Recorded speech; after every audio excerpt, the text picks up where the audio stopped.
So a little bit about Neil and Davis and Associates.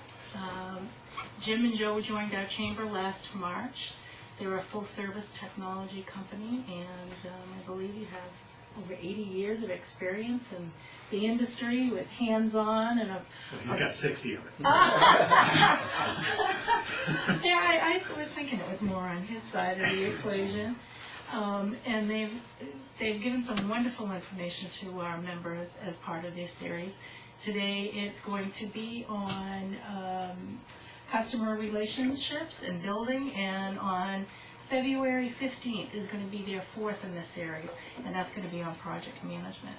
So for those of you that haven't come to one of their series before, you're going to have a wonderful, knowledgeable lunchtime, and we welcome you and thank you very much for coming today. Thanks for being here. I'm Jim Nealon. As most of you know, all of you know, I think Joe Davis is a partner also in the firm. Ross Church, you want to introduce yourself? I'm a customer of theirs. I have a small business in Holliston, a small landscape business. And president of BNI. And I'm also the president of our local BNI chapter, a networking organization. So this is a CRM seminar. What we're going to do is to do an overview of CRM. How do you spell it? What does it mean? We're going to do also a brief demo of how a CRM could work for a campaign, a sales campaign. We're going to also do then a real-life example that Ross is going to do of how Ross uses it in his business, and then we'll finish up with Q&A. So real simple agenda. Any questions about things that you might want, or ideas that you might want to handle during the seminar that we can address, be sure you bring them now or during the time that we're describing things and showing things. Please interject at that time. Don't hold things till the end, although we will spend as much time as you want at the end talking about whatever you want to talk about. But talk about it throughout. Make this an interactive session as much as you wish as we go along. So with that, Joe? Okay. As Jim said, the subject is I'm going to call it CRM. I can't say customer relationship management too many times. And I've got 40 years. We did split it. I lied. I spent 32 of them with the Gillette Company in a variety of functions. A great deal of time with the marketing people and the sales people and the distribution. I worked for a smaller company, Envoy, that was a trailblazer in Salesforce automation. ACT was a competitor of ours. The barrier to entry back then was the laptops weighed about 22 pounds and they cost about $6,000. So that was the barrier to entry. The software we were selling was about $1,000. But it had all of the CRM functionality. We had great clients. We had Texaco, Exxon, General Foods, Kraft, Ciba-Geigy. We had a boilerplate, but we just couldn't break through back then. Communications were terrible. This was in the 90s. I went to Nashua. I was the director of corporate systems up at Nashua. And unfortunately, Nashua was in their fade point. They were selling commodity products. They had old capital equipment that just wasn't competitive, and they were dominating in the toner business, and then that got flooded. So they have gone out of business. So I took some time off and then met Jim, and we started Neil and Davis and Associates. And now our goal is to take our collective knowledge and the tremendous improvements. I mean, you look at the array of devices and ways to share information, be it through the internet, over the air. There are just so many different paths. And with the cloud, you don't need servers, you don't need legacy systems, you don't need a data center. All you need is one of these, or one of these, or one of these. It's really, really easy. CRM basically doesn't matter what your organization is, whether it's charitable distribution, education, services, you need to get the consumer. And how you get them and keep them is critical. It costs a great deal of money to get that first customer, and once you get them, you want to really keep them. As a result of that, everybody wants to do some form or other of CRM. However, big companies have typical accounting systems. They really don't get down to the level of customer profitability. You also run campaigns, and typically it's indirect costs that are associated with all of these projects. And it's really hard to find out what a particular strategy cost you and what the net result was. We are looking at a way through a combination of project management and personnel assignment, which total office supports, to be able to get down, and Jim is going to demonstrate it, to get down to that level of detail. So at the end of the day, you know who did what on the campaign, how long it took, and what the results were, and have a much better handle on a particular strategy. There's a saying I heard at Gillette that it's, 50% of my advertising works and 50% doesn't work. I just don't know which half is which. Because of it, and we were talking about this, there is no shortage of options. I purposely made it small so you couldn't read it. There are dozens and dozens of competitors, every price range, every option. You can lease, you can buy, you can build, you can run it on the desktop, you can run it in the data center, you can run it on the cloud.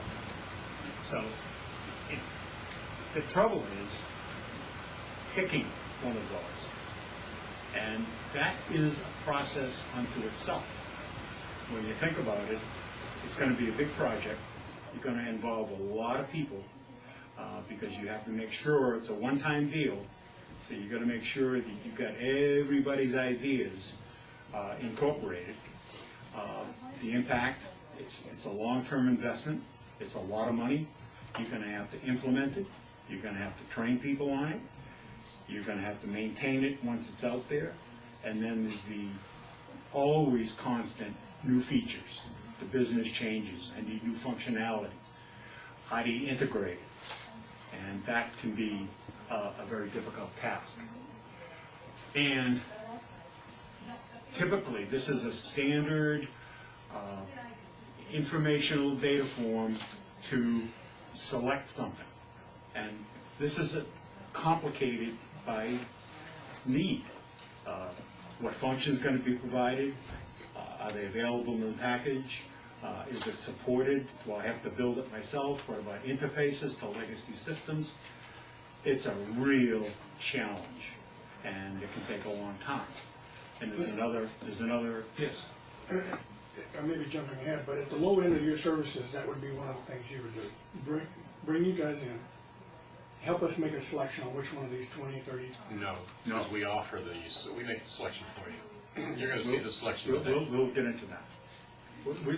This is if you were starting at the beginning with a desire for a CRM environment, and you've got to define it all up front because it's your one shot. You got to make a commitment, whether it's Salesforce. Traditional approach. Yes, Right. yes. We've cut through it all, and we're going to offer you something today to get rid of this. Yeah. Then I'll be quiet. No. Just a question, Craig. So this One more. all kinds of things. And I spent a lot of time in application implementation. The longer that process continues, the higher the risk of failure. Because people change, business changes, and unfortunately I've been very successful implementations. And at Nashua, I was in a very unfortunate situation because times in the business had changed, competition had changed, and the requirements changed, and we had so much invested in what we had done, the whole thing was just scrapped. Terrible.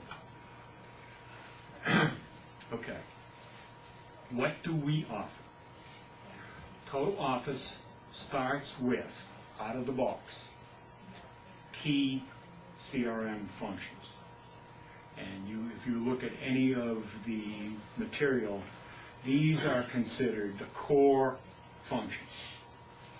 And email, documentation which is shared in the portal because it's available to everyone with, and we'll get into this, with controls, privileges, read-only, tracking who's modified, contacts, and Jim will get into all of the features we have with contacts, projects and tasks, and this differentiates us from the Microsoft 365s, from the Googles.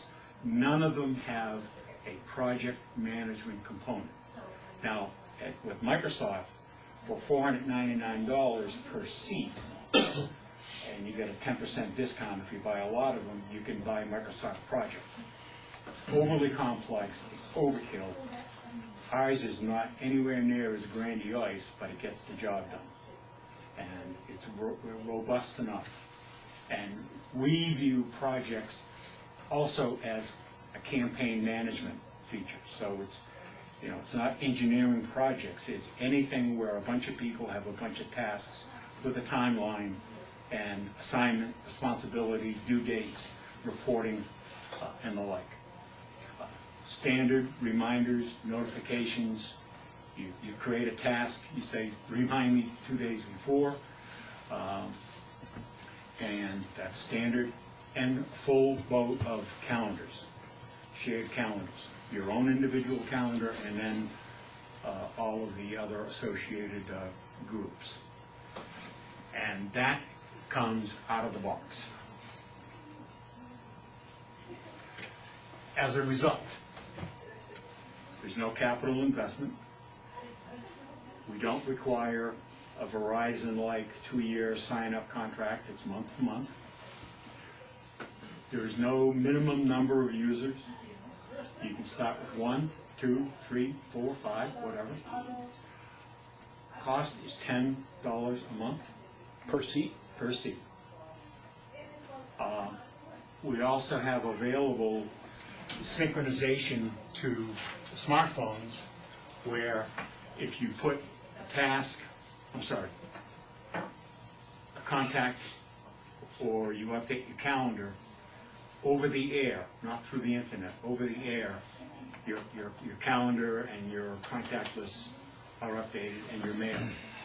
So if you have the mail connection as well, any notification, you say you're working on a project, and again, Jim will show this, and you assign someone, that someone will get a notification immediately that they have been assigned a task, or a task has changed. So you have an app for the mobile? Yes, yes. Let me just add one more thing on that. It goes to just about anything you can have, iPhone, Android, other laptops. There's an old PDA legacy sitting here, so it goes down. My tasks are all here, emails all here. If you have something that's old school, there's 15 years old, then that is here as well. iPad, where's the iPad? Is the iPad around? iPad. iPad is here. So if you want to carry this out with you on the road to someplace, then you're fully connected through here as well. The same, whatever information you need is designed to go to whatever device you've got. Okay. And this, and I've been doing a lot of reading, there's a new buzzword called Agile product system development, where the new approach is deliverable functionality every 6 to 8 weeks.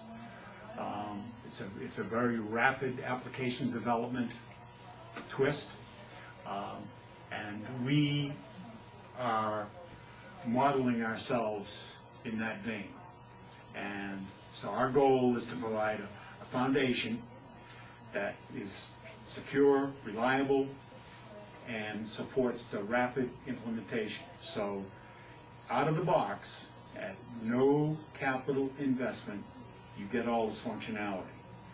Then what we would like to do, and this is the last line on the previous slide, was custom interfaces for legacy applications. I skipped over that.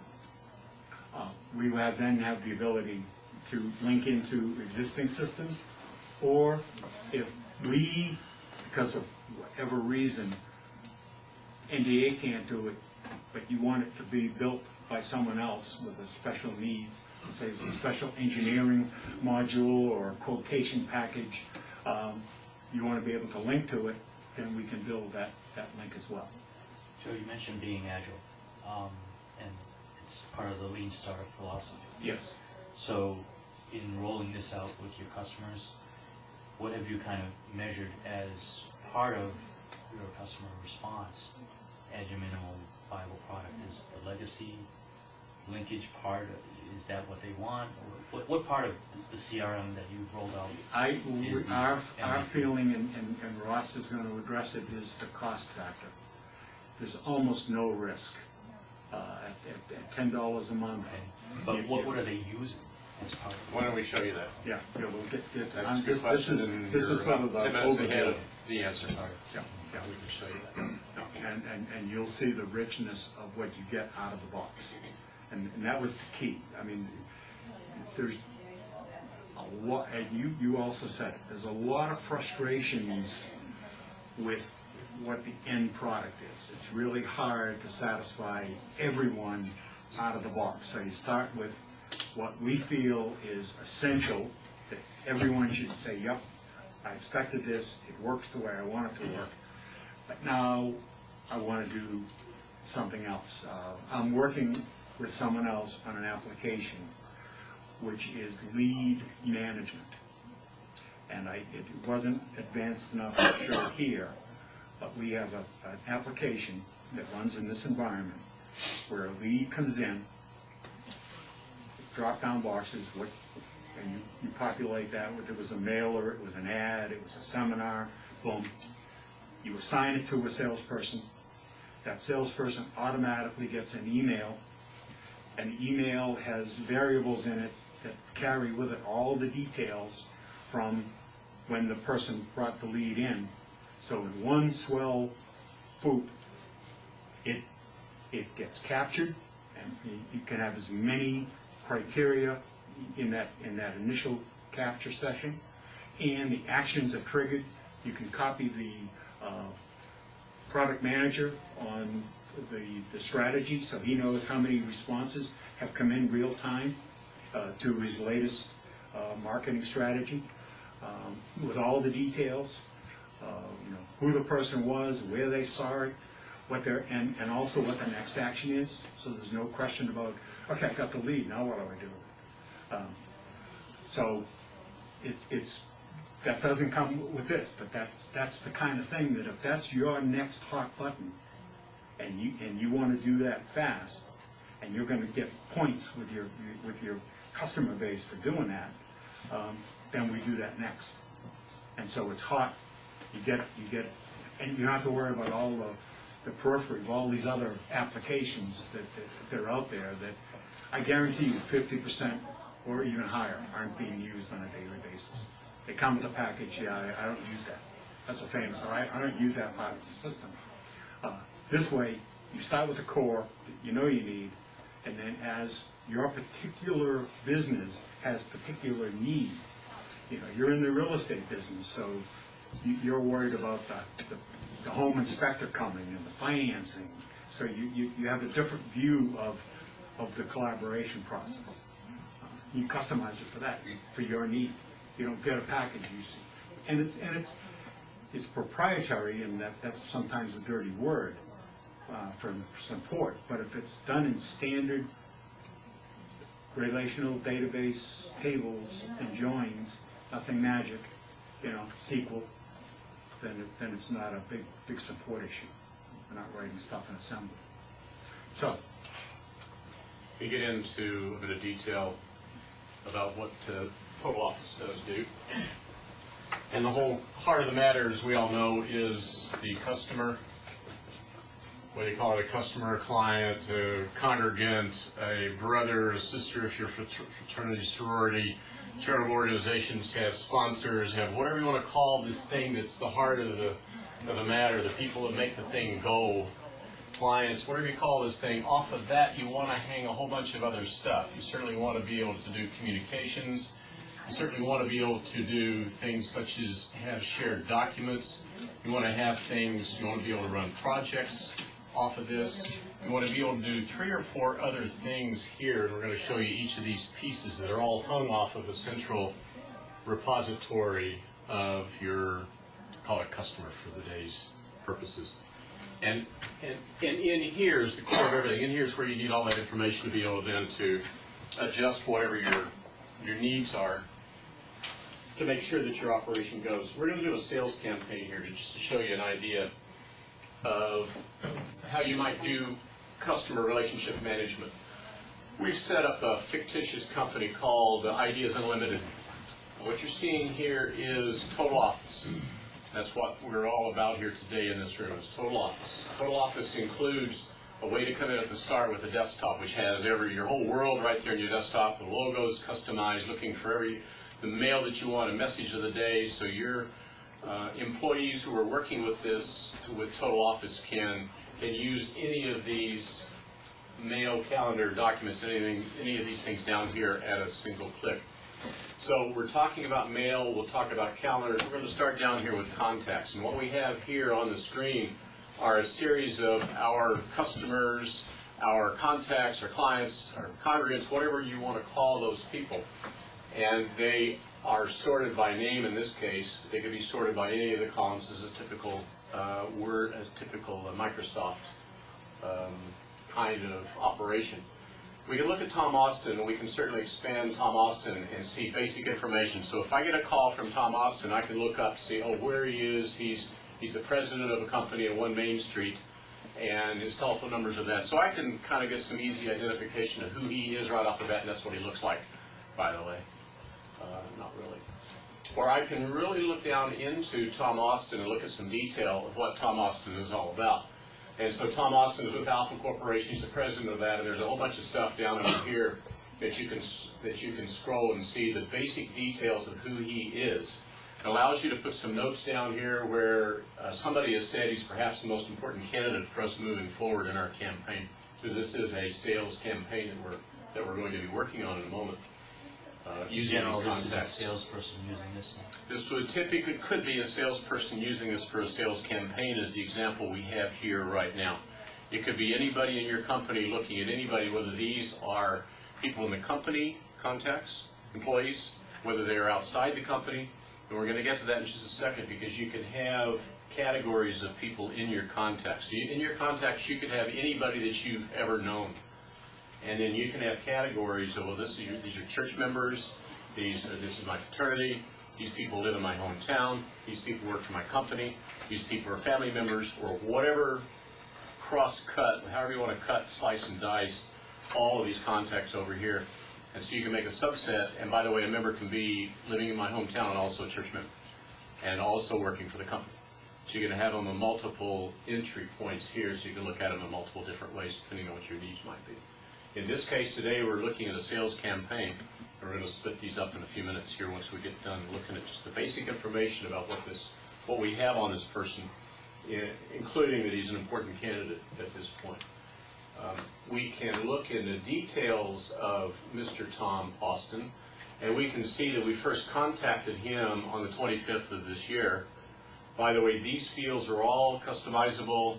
I just threw some in here just to give you an example of things for thinking about what you might want to put in here to give you an idea of, you can have dates, calendars in here to say when I'm going to close this guy. Sales campaign, we're going to go out, we're going to ask him for money, we're going to expect that money, we're going to close him on February 1 as the expected close date. And will we close him? We believe so. Or no, we're going to have to put him off for another year or whatever. And we can put those notes down in another box, or we can put the notes down here in comments or a number of other places, including up here, about the fact that he doesn't have his money this year, but next year go back. Do not call this year, call next year, and make sure that we follow up next year.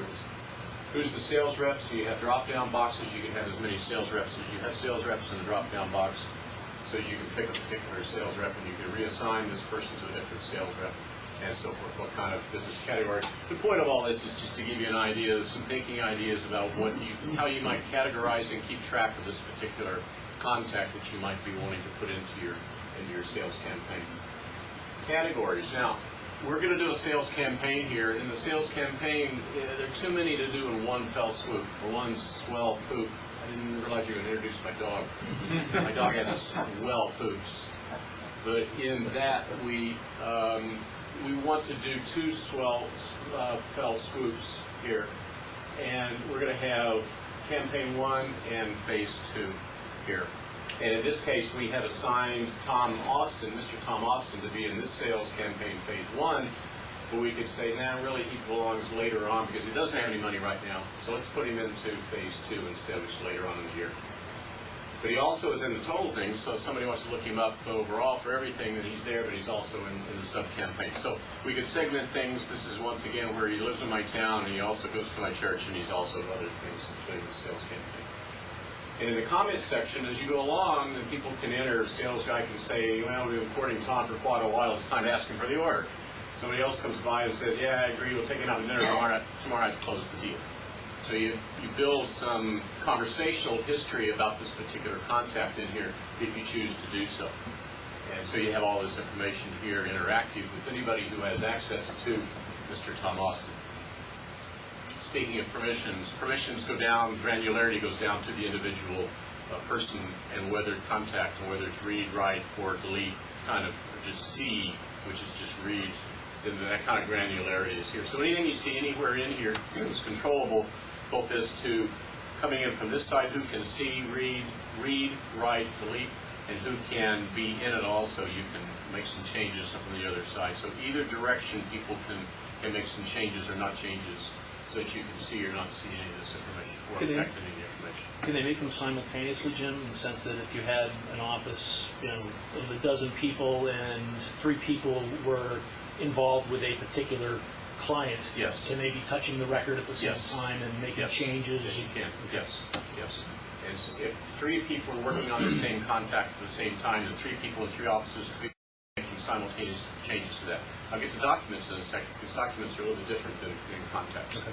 So contacts are instantaneous change. A document has a different concept, where you pull a document down, you mess with it for a while, you make some decision points on it, you make some changes, and then you shift it back up. What's happened is somebody else has brought it down in the meantime and made some other changes, and you have a collision. We'll get into that in a minute. It's a real interesting timing of stuff. Yeah. When a lawyer wants to, we'll get into it. And then linked items will link this particular contact over to other things, events, other things that are happening, emails that maybe have happened, other things that are going on with this particular contact. So, and this cascades down through all of the different contacts. You can look at any of the contacts. You could have any of that information available, and then you can slice and dice and print and select based on any of those criteria for any of these contacts. So this is the heart of the system. Now, built off of the heart of the system come these other things. Where any questions on contacts, customers, clients? Integration with other sources. Yeah. Standard integration, CSV files, comma, separated value files. You can build links into other things. You can do Excel, spreadsheet interfaces, Word document interfaces, things like that, into common other systems. If it's an unknown system, that's where you would get into something that would be custom built to know what's over there compared to what's over here. Or if you know what's over there, then you can export something out into a common format, such as a CSV file, and bring that CSV file in here into also known as a common format on this side, to share information. How about just in terms of legacy or existing email systems here? I'm thinking about my wife here. So she, at college that she's at, they were using a thing called First Class, and that was their enterprise-wide email across the entire campus. Within the last 8 months, they've shifted over to Google Mail, Yeah.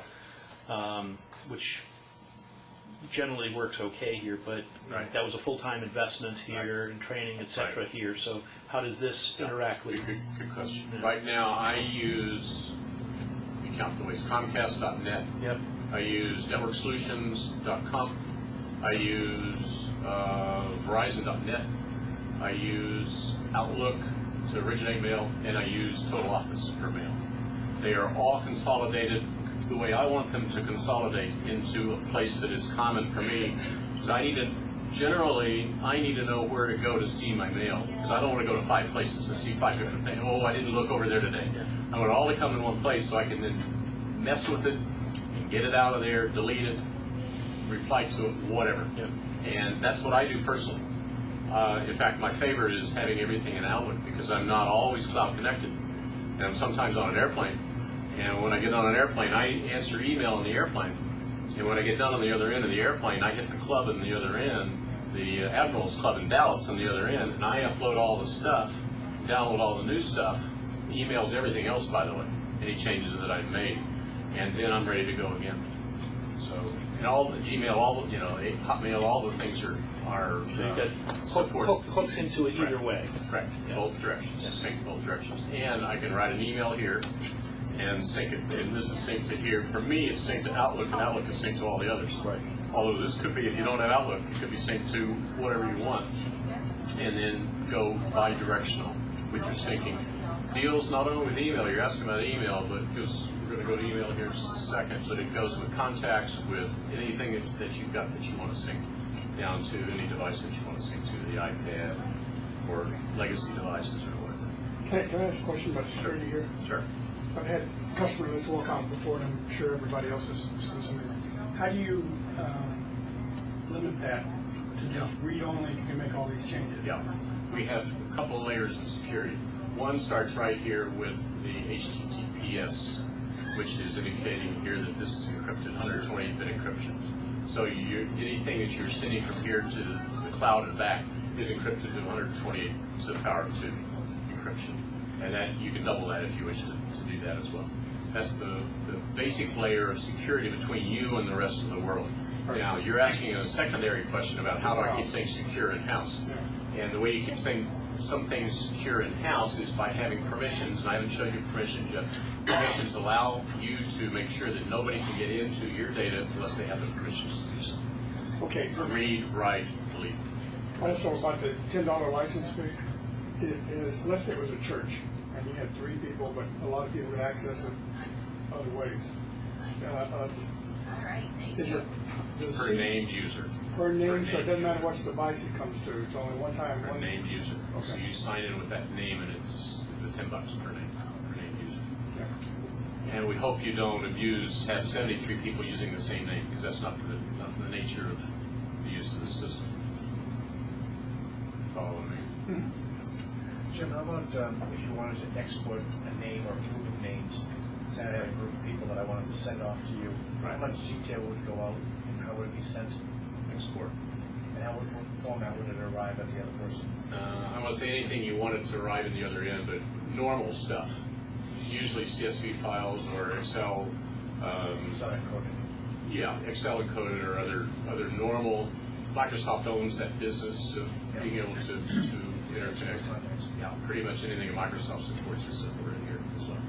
And then you do have the SQL capability going out through an SQL API, application program interface. And you go out to another legacy device or something that's weird, something that's really old. Or, yeah. Every single data element associated with that contact is available for export. There's no limitation. And then if you choose, as you're building your systems, and you have a special campaign, special need for this week, this month, this campaign, this whatever, then you can come in here with these custom fields, and as a user with permission, as a user or as a manager, you can come in and you can make your own one-time only fields, if you will, in here. To say I want a new kind of field with this kind of behavior beyond that field, and that then is stored here for your use as needed. So that's the core, that's the heart of the whole thing, is that customer, client, whatever. Now, off of that, you can send and receive and do, we already talked about emails, and here are ones that I've gotten today even.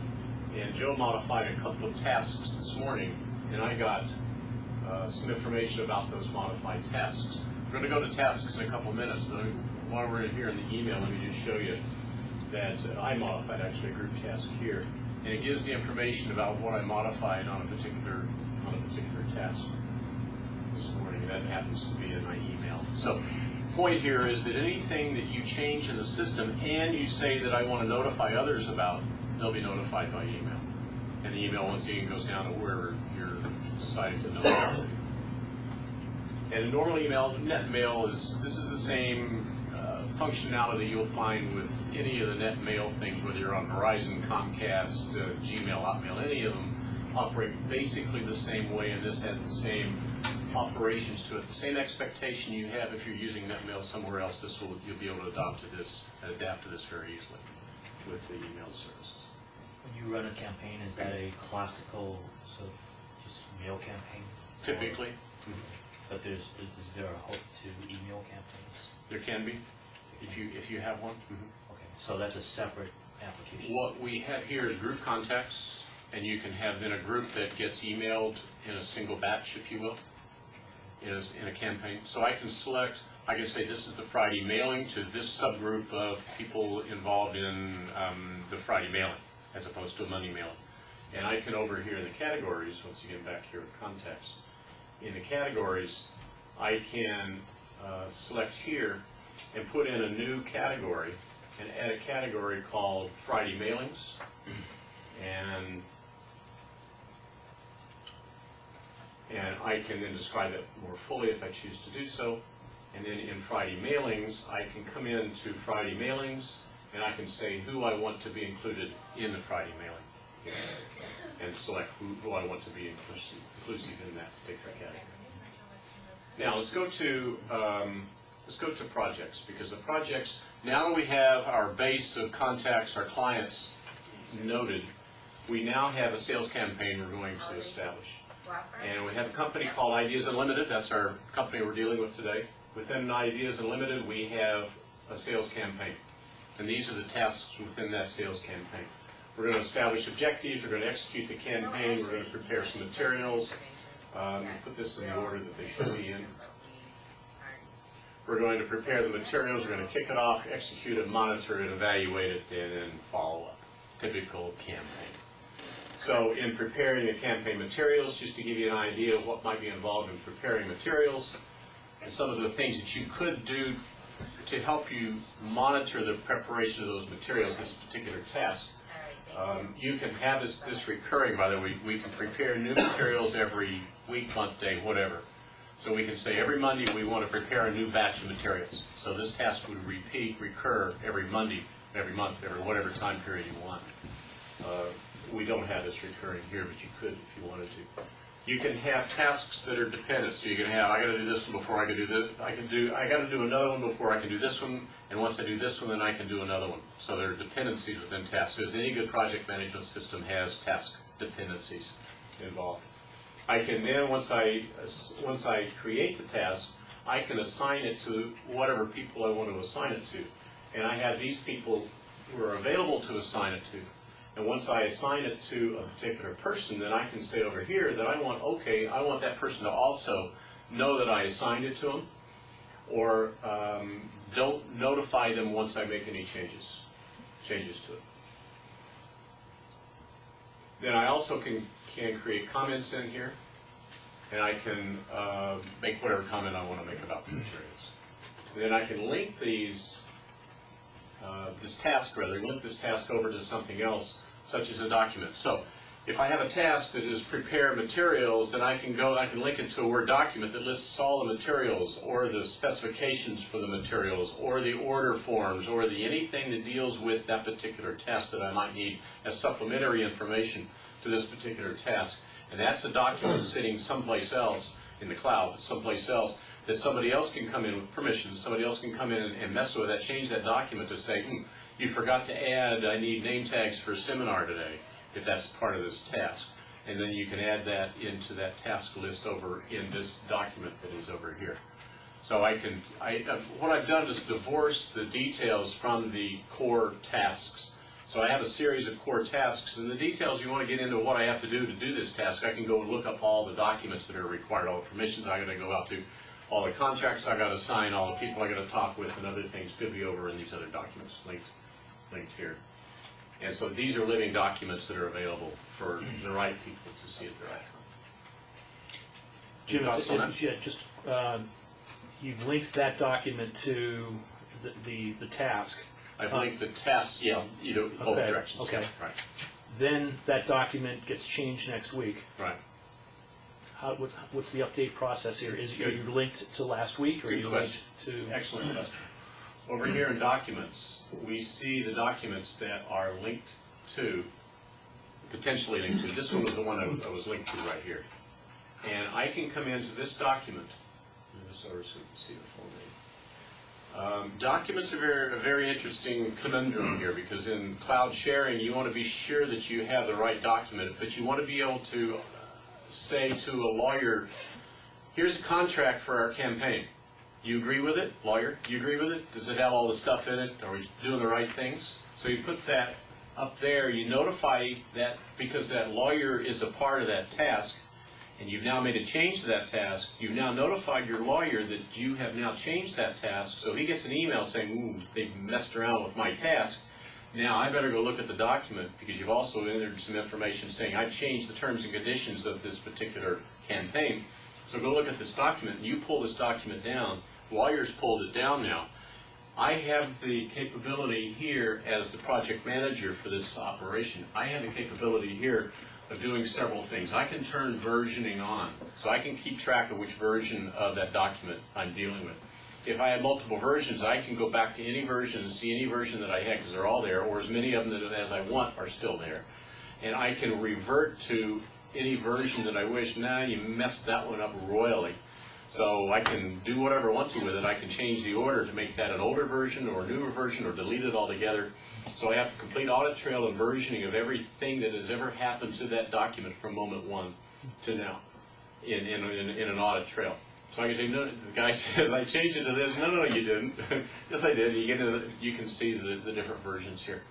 Plus, I can do another thing here. I can say to this particular document, I can say that I want to lock it. It's locked right now. I can say I want to unlock it so that it's now unlocked and anybody can touch it, do anything they want to with it, including update it, in which case if I updated that document, I would see 2 versions saved, because it's the second version. And I would then be able to see the audit history of this. I simply have only one here, and I can look at details of that one that are here. And here I've got change notifications turned on, and don't have it locked now. I can relock it. I did have it locked a moment ago. I can relock it. And down here are all the changes that I've made to that document since the time that document was created, and who did it, and dates, and so forth, about the change history of that particular document. But there is only, quote, a limit of 100. Jim and I were kidding. He said, he made a statement, as many as you want. No, up to 100. And we said, is that high enough? For him, no. For most people, 100 changes to track is enough. And so I have a question on the document, and you can tell me, take it up later, but, I create documents which are reports, and they're really a combination. They're documents that are made up of several other documents. Right. All of which are being worked on Right. independently by multiple sources. Right. You want a link to the root. Well, I'd like to, Because- in because- various stages of development, ultimately. But they all have to be linked. But, that's why I'm not even sure I'm asking the question. No, I think you are. There's several ways of handling that. One is you could have, as Joe's saying, a root document and others linked off of that respect their own linkages and their own versioning and their own locking mechanisms among themselves. Or you could have a master thing here where you have an interactive interlinked locking system here, which respects which documents you're changing and which locks you want to implement in the whole scheme of things. So you can flatten it. You have locks and versioning at that level, or you can have as many tiers in a hierarchy as you wish to have, depending on how complex the document, how many subsections and so forth in a document you may want to have, and versioning and so forth in that. Because each document can be a separate task. So you can have subtasks within tasks. And so you can have that document actually into as many subtasks. I'm not in the task screen here, pointing the wrong screen. But in the task project screen, you can have as many subtasks, dependent tasks, or subtasks, not even dependent tasks, similar tasks, same level tasks that you would have, that would then have the individual locking and versioning on each one for documents. Okay? Okay. It can get complex, but the complexities actually have been architected into the system and are available to. It's mind-boggling sometimes what you can do with this stuff. It's really quite elegant. Is the word I was looking for. Quite elegant. Okay, so that's projects. Finished all of. It's not another project. Finished all the projects in your sales campaign. And as you sign off on the projects, you're preparing the campaign materials. You have the other things down here that I didn't point out: start and due dates and status. How far are you into it? Not begun. And where you are in the particular task within the project. How high a priority it is, and so forth. Now, one other thing here within the project management piece, you can then lay out the tasks into a Gantt chart, so you can see the dependencies, predecessor, successor tasks. Here are the tasks, and here is a diagram. You can print this out to see what happens and what your timeline is for the different tasks. And then you can do an overall project summary of the thing and take a look at everything that's going on. So some pretty good tools in here to keep track of what you're trying to do within your project. But it all begins with the customers, contacts, whatever you want to call them, clients, and then moves into the tasks that you can perform off of it. Is there a way, where this is all regarding the client here, and I suppose because it's all cloud-based and you can assign permissions, etc. But is there a way to give your client, who you are managing, who you're doing projects here, selectively give them visibility via the cloud? We have our clients doing that right now. Yes, they can how am I doing? How's the project doing? I can't get to Melissa right now, but let me just dial right in and see where we're at. We have an energy client right now who runs energy improvement, building product improvements. Yep. And they have clients who are watching what they are doing and when something is going to happen. They're going to come and install Windows tomorrow or next week or whatever. Yeah. And their clients actually look in to see what's going on. Right. And the subcontractors look in to see, I better get out there and install the Windows because that client's expecting to see it on whatever date it is. Down to whatever granularity you wish for that client to see. You may wish the client to see only the top level. Yes. We're going to finish the project by this date and not see all the subcontractor work and all the rest. Yeah. You may not want that. It's your choice to open up or not open up anything at any of those. Calendaring, complete calendaring here. Here's the campaign. We're going to start it here. We're going to execute it here. Complete calendaring that's shared. So I have a personal calendar here that I'm not showing at the moment, but it has all my personal activities on that. And then superimposed on that, if I were to show that, superimposed on that are all the ones that belong to me potentially. Permissions, once again, all the things that I am involved in will be showing by different color bands. This is blue because this is our Ideas Unlimited example we're dealing with today, showing all the different things on the calendar. And then you have the busy and the can I do a meeting on this date? You have all those kinds of things that you might want to schedule. You have an administrator who says, is Phil available on this particular date? And the administrator can look into your shared calendar and see whether you're available on this particular date or not and schedule a meeting accordingly. So you have sharing of things available across all the different calendars. There are a bunch of calendars in here that I happen to be participating in, and they're all potentially coordinated if I choose or somebody chooses to do so by date, by bar to see what's happening. So that's a real brief, quick, way too quick overview of what we want to show you today.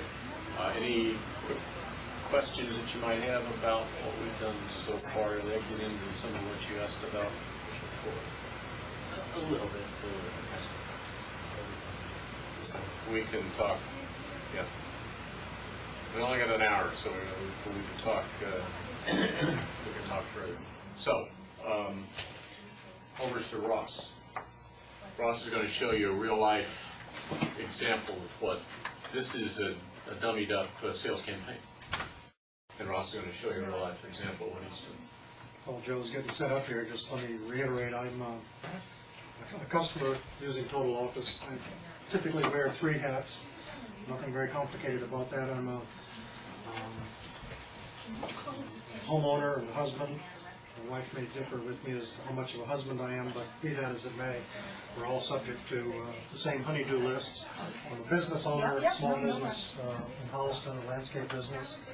And then I have a networking organization that I participate with. I'm the current president of the local BNI networking chapter.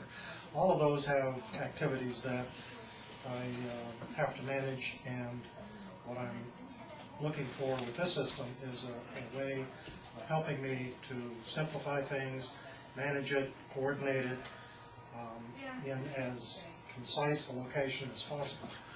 My objective is to get rid of this, my calendar, my scheduling book, different documents that I have to carry around to remember things, and then contacts, business cards. So Joe introduced me to the Total Office system. If I can find the cursor here.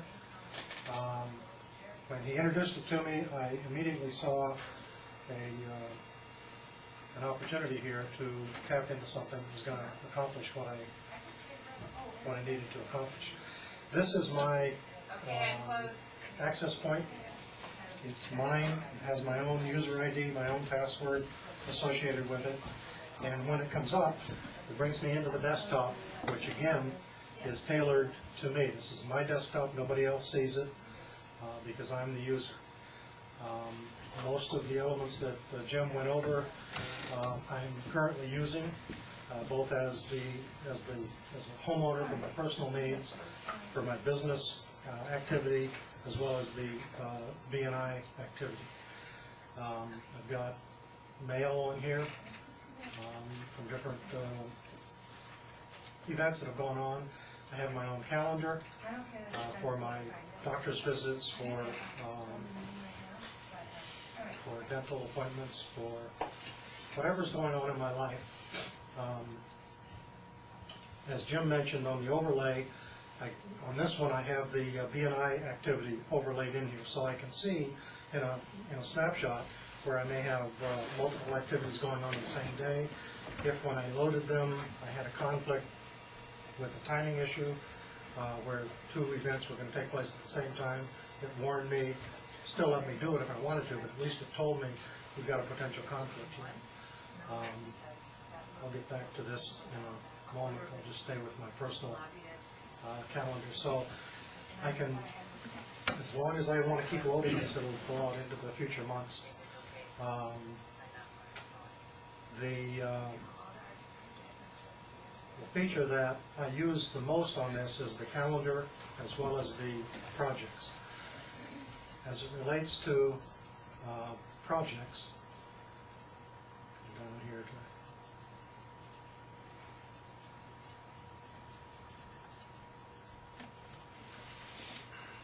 Yeah, hit that little. I am hitting a little bit. Here we go. I have loaded up some projects. I've got a general to-do project that has a number of items on here that I have to do around the house, whether it's repairing one of my vehicles. I've got a sink that's got a leak in it. I just detected a problem with a light switch this morning, so I'm going to create another task within this project to remind myself to take care of that light switch.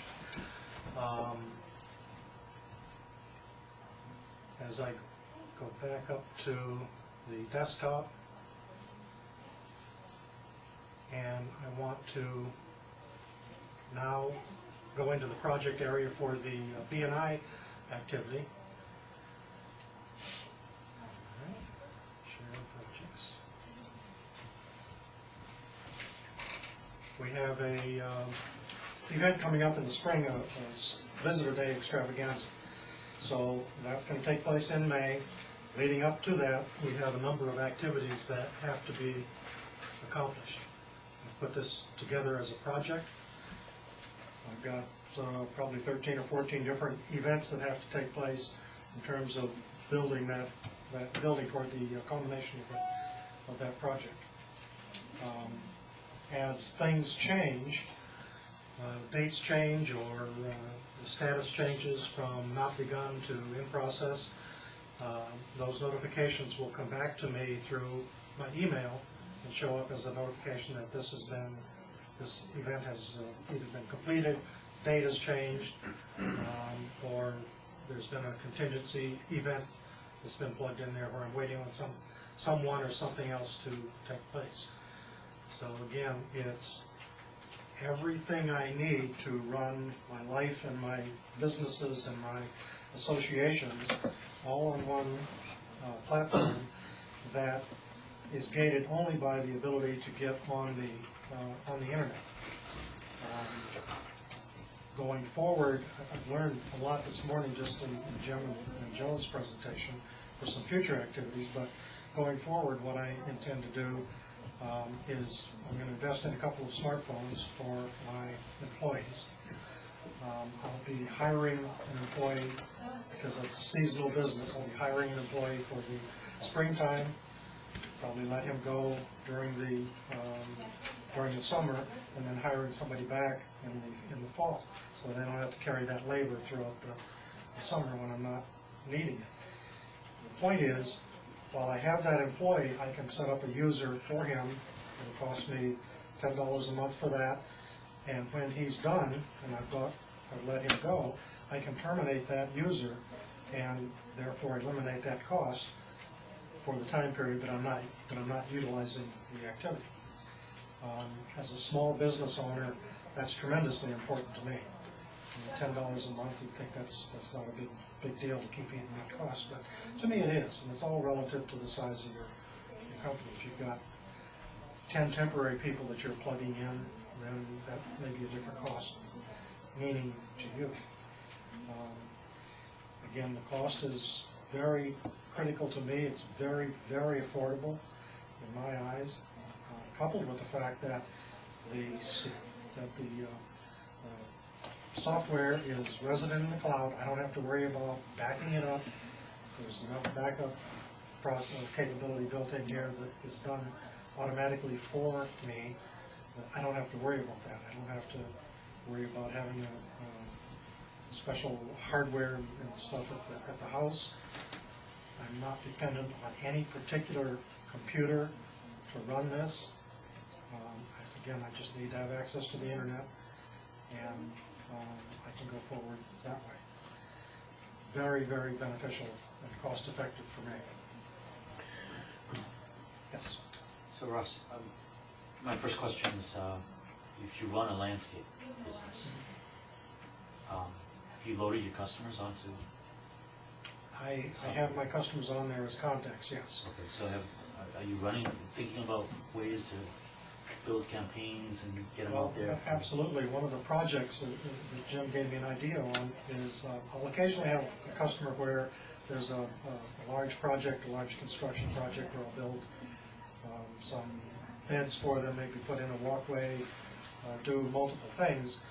In certain cases, I may give that customer, set that customer up as a user and let that customer participate with me in at least being able to see every day or every hour what the status of that project is, eliminating a phone call from them to me, taking up our time, more importantly, giving the customer confidence that they're aware of what's going on. Communication is quite critical, as you all know, with your customers, and that gives them, some customers will be easily adaptable to that.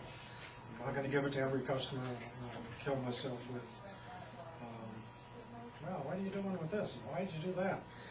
But I can see some applications where it's going to become very beneficial. I'll eat the cost on that, $10 a month to give them that warm level of confidence is well worth it. Would that be an extra cost if he's giving Cost is named user, so people who sign into the portal, each of those users bears a cost. So you could have multiple users come in under the same entry point. Is there any connection to your accounting software? I'm so small, I don't even use accounting software to keep everything on my Excel spreadsheet, but I can update that information as a document, onto this software. Basically, my invoices are Excel documents, so I think that, I hope that answers your question. Let me add one thing to that. If you wanted to do some cost accounting, or at least some financial accounting out of here, then you could set up some fields in your projects that would then trigger something coming out once you finish that task. Task completed, and that would trigger an expense and a price, if you will. How much it costs me and how much I'm going to bill for it out of that, by task or by whatever granularity you wanted to specify. And that was the point that I had made in the first part of the presentation, was the ability to have all of this activity, both from a time perspective and who did the work. So if you've got a high cost marketing artist type person, you run a different rate. But at the end of the day, you know that these activities took place by this person, this is their rate. Very simple Excel spreadsheet, do the extension, get the cost breakdown. This job had these tasks, involved these people, these times, at these rates, this total cost. And what did it do in terms of business? How many customers did it bring in? And do that analysis, which most accounting systems don't get. It's just an indirect cost. It gets prorated with some mathematical equation. You know, personnel systems are typically prorated based on the number of people in a so they spend $100,000 a year for your HR program, and you got 100 people. You know, it's $100, $1,000 per person. That's not really what it costs. It could be one person who's got health benefits and termination problems and severance package, and he's costing you a fortune. But you don't have that ability. Everybody costs you $1,000. So this allows you that, as Jim pointed out, the granularity to get down at the project and task level. And subtask level. And so, Ross, question for you, and I presume I know the answer, but with the idea that you've got these 4 notebooks here, you want to get rid of your notebooks. You want one device. So everything that we're seeing here, and presuming Ross wants to go with an iPad. This is for sale today. Right, but everything you see Shows. there, okay, I mean, check, so there's no issues as far as, iOS, the hooks into iOS here, so he's got one device, bang, bang, bang, see everything. You can open up all the attachments. You want to export CSV to Excel, which isn't running on the device here, but it's somewhere in the cloud, then you're good to go. And then you're bringing up a good point. We have adopted open software concepts here. So we pay nothing to we pay nothing to Microsoft because we use open source software. Libra, L-I-B-R-E. And there are others. Yep.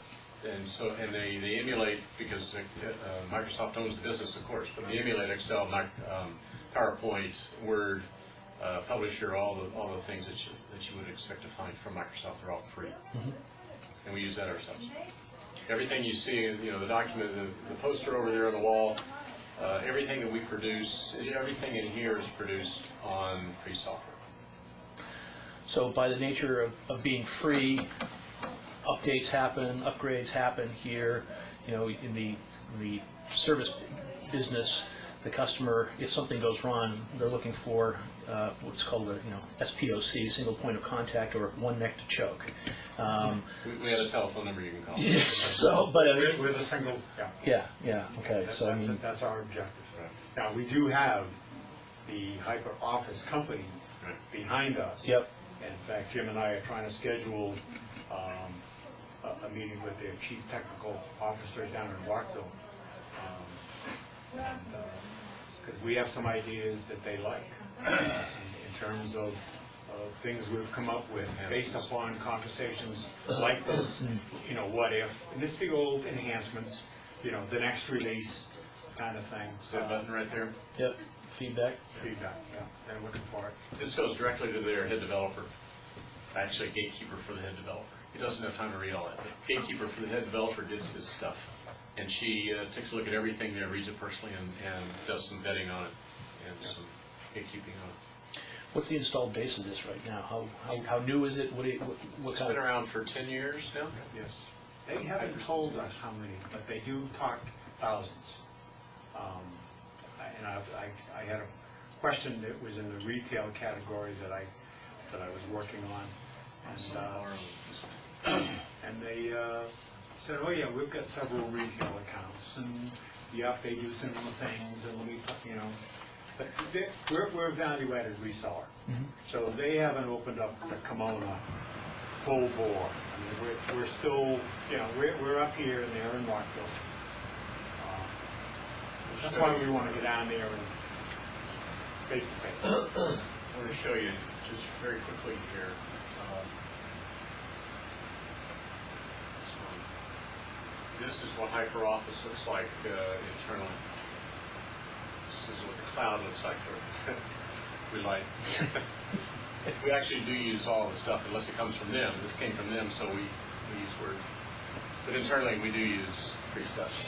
But here's HyperOffice's facility, and I don't think going into the details, but this is if you wanted to spend some time looking at how they run their cloud, if you will, and the security levels and all the stuff related to it. And we don't know where they are, and they're all over the place. So they have, They're in the they cloud. have redundant, Yeah. right. Yeah.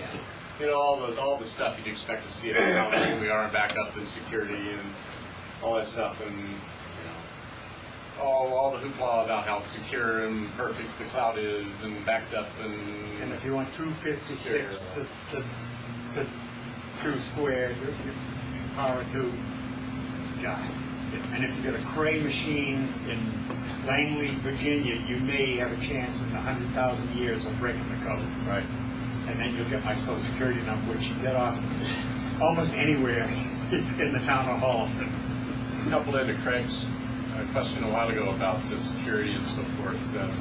You have the normal firewalls down here on this stuff. You have the normal firewalls and virus protection and all that stuff. Well, this is amateur level stuff. When you get up into the cloud here, they got some really professional level stuff that protects the data center and so forth. Although in the next years, knock on wood, I've not had any problems with anything here with firewalls and virus protection, fortunately. My example, primary example, was internal issues. And you have all these users, but then the salesman gets ready to leave the company and takes everything he can. Yeah. And how you take something. Yeah, so you have something called a postmaster who has the overriding capability of being the super boss and getting into things like that. If If you get an indicator, somebody starts copying the file, maybe there's some internal signal. Postmaster has access to every facility that's within the product to look at all that stuff, activities, all the logging, all the audits, all the everything inside. There is if you want to have difficulty sleeping, you want to read something, you can read the log of the postmaster. I'll let you do that. No thanks. I mean, it's, you think I had a small print thing there before? Forget it. Jim, I saw on your list when you first started, one of you had potential markets and non-profits or not-for-profits around that. And several years ago, I was with an association, and we were going to do a mailing campaign. So we had some technical guy in the association and went out and looked at Salesforce.com, Act, a couple of others. But by the time he got to whatever we got was something similar to this, user-friendly, drop down menus, etc. Then you tune it where you want it. But by the time we finally got to the stage, we had to change the leadership in the association. He didn't care for this project, what this association was going to do. But we were going to go out to 500 different customers, email or phone call, 500 different association members, and solicit them for a certain product. So you needed about 6 people on this, so that would have been $60 a month. All right, we've been short campaigns, so we're going to cancel it after, let's say 4 of them after a certain period of time. That's the way it works. Right? Right. And what the concern with the association was, people have access to this. You might copy the list because use that as their mailing list to similar customers. If they had access to it at the time they knew they wanted a copy, sure, they could copy it and take it away, sure. There's nothing in the world that will stop a crook. Yeah, okay, so, but going back to it, I think if you look at what's the opportunity out there, I'd say the association is probably the most ill-managed, and our nonprofits have the greatest upside. I don't know how many there are compared to, obviously not as independent businessmen, but that seems to me to be a big market for it. That's why I put that whole list up there. Charitable, Elks, Knights of Columbus, absolutely. Yeah. And that's why I didn't put quotes, but the consumer is, it's the congregation, it's the membership of the organization, it's your brotherhood of Elks, it's your members of the Knights of Columbus, whoever has a need. We have, just to wrap up, we can certainly answer any questions you might have. To wrap up here, we have a limited number of Joe's presentation here printed out. If you want to take that away. And $10 a piece. And per month. How much is Ross charging? And these are flyers for the next one on February the 15th on project, specifically project management, which will also include process management. Reference accounts, in terms of, Yeah. Yeah, the the easy folks in one is- Rockville have, the easy one is right here. yeah. Well, I was, again, thinking of colleges. A college, Yeah, sure. I'm wondering whether or not HyperOffice has, Yes, we can get- established, folks, IT folks at a couple colleges I here. can't who are answer talking- for them, but we certainly can get an answer for Okay. you. Yes. On that. All Yes. right, good. I do not know what their answer is, All right. but she gets to the person who has an answer. It may be no. apologize. Maybe no, I don't know. I get a scoop. Okay, Jim, Thank you. thanks. Appreciate it. It was great. Very interesting. Any other questions that you might have? Any other things you'd like to see? Goes deeply into any particular area that you think Support and kind of follow on, I know it's $10 per user, but how do you guys make money? because they don't charge us $10. I don't know. Question. A lot of people. Volume. That's why they're reluctant to open up a Kona and stuff. But they've been doing this for 10 years, and that's one of the benefits. We talk about Google, we talk about Microsoft 365. Those are pieces parts. They get this function, they get that function, and they kind of wrap it. You can tell from this it's all linked. The documents, the mail, the tasks. So when they built this, they built from an architecture up. And so everything fits. There are no hooks, there's no add-ons. And they've been doing it for 10 years, and they're profitable, obviously. They're not getting any part of the $10. They are. They're getting part of the 10. Yeah. Oh, yeah. They charge us and we charge you. I thought I heard that they weren't charging. No, they charge us. No, we have a cost Yeah. per user, and we we have a markup. then pass it on. And do they have a product above this for the people such as yourself would migrate up after a period of time? The database product and the synchronization product, and then the APIs to other applications. But those are hooked into this. They're not something Yeah, no, you, they're- once you there's- finish this, you don't go to the Right, no, next. There's no bigger HyperOffice. This is their base. This is what they. complimentary. So it's HyperOffice and then Total Office, the NDA basically is Right. We've the layered customized people. hooks on top of Yes. HyperOffice. Correct. Yes, Right. But the And synchronization is tools, in their engine. is that an extra cost? Synchronization is yes. Oh, okay, so all the other add-ons you're talking about is not encompassed in the $10? That's right. The mobile sync is an add-on, and the database is an add-on. Those are the only two. And we felt the reason was, why should somebody pay, pick a number, $20 a month, when half of the users don't have mobile phones, don't have smartphones, or are just going to work at their desk? So there's no need for synchronization. So we layered it such that for those base people who don't have, and we didn't show it to you, but there's, under settings, there's a mobile synchronization area. Mobile sync? Mobile sync. How much is it's negotiable. Depending, you know, we started at 10. I mean, it's not going to be 100. It's going to be reasonable. What's reasonable for you? Pick a number. $10. That's fine. That's your price. That's your price. We're reasonable. Well, is that, well, for example, I mean, I have 4 devices. You one username, but 4 devices. Is No, that? 4 phone numbers. No, but the service, no. Yeah, it's by user. So I have a BlackBerry, and I have a pen. It's and by a user. laptop, and I But have you a can, username. but you can only link one phone to one user. So is At a it part of time? the $10 One or phone is it number. $10? One phone number To a user. to a user. Okay. We don't have the ability to service, if you've got a Sprint ID, and you've got a Verizon ID, and you've got, God knows, T-Mobile, this can only support one. But you funnel all those through, like I do, funnel the Verizon, the Comcast, the others. I funnel all that through, in my case, Outlook, and Outlook goes to here. And that's my mobile Do you support. use the Outlook calendar too as your? Yes. And this, the cloud is synced to Outlook calendar, and vice versa. So I can put something in here and it goes there, I can put something there and it goes here. Same thing, everything, contacts, everything gets synced. Tasks. I think there's a lot of, there might be some of these services, like I have a Mac with the, Microsoft for Mac on it. The weakness of, as I understand my own software, the weakness compared to this would be the project management piece. This is a much stronger module. Exactly. I mean, I've got the Outlook, from that standpoint, Right. but if I were Microsoft to is do the selling project project. piece, then I need something stronger than what I've got. And Microsoft has that, but it's called Project, and it's $500 Yeah. or whatever. And it does, you know, critical path. But does it do any more than this? Project does, yeah. Oh, That project, the Microsoft project is stronger than the project. Sure. Oh, sure. It's a full box of $500 worth of stuff. oh, yeah. Although I'm not sure it's available for the Mac. I don't know. I don't think it is. Traditionally. This is available for a Mac because it's in the cloud.